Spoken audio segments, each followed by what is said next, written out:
Hi guys! For today's video, magluluto tayo ng sinigang na manok. Una, igisa ang bawang sa mainit na mantika. Isunod ang bawang at isunod ang luya. Haluin hanggang mag-golden brown, palabasin ang aroma ng mga aromatic. Ilagay ang manok, haluin para magisa ang karne ng mabuti.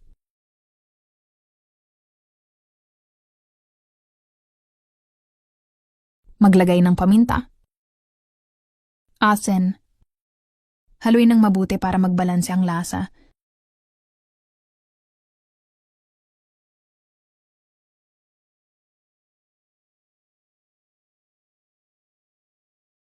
Takpan sandali hanggang lumabas ang katas ng manok.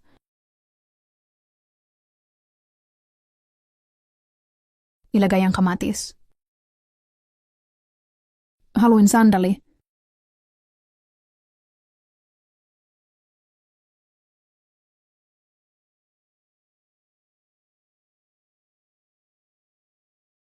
Muling takpan. Makalipas ang ilang sandali, buksan ang takip. At ganito na ang kanyang itsura, haluin ng mabuti.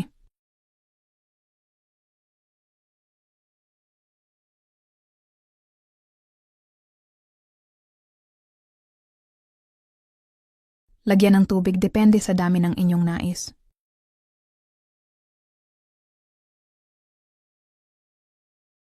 Muling takpan hanggang sa kumulo. At kapag kumukulo na, alisin ang takip at muling haluin.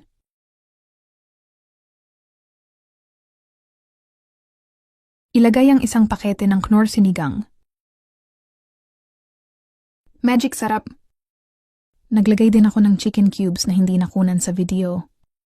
Haluing mabuti para matunaw mabuti ang mga pampalasa.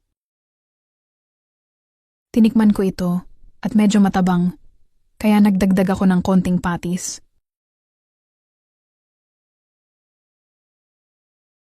Ilagay ang siling green o siling haba.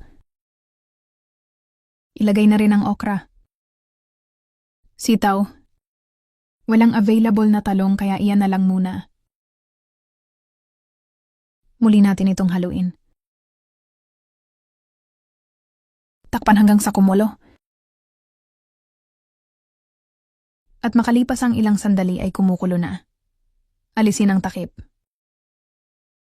Ilagay ang mga pechay. Muling haluin para maluto ang mga gulay lalo na ang pechay.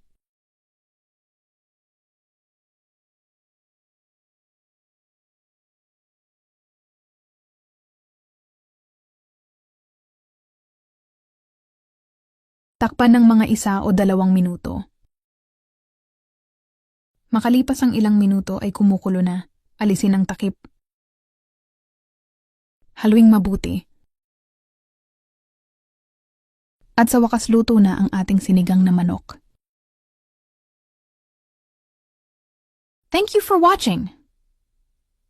GoPads TV, like, follow and share.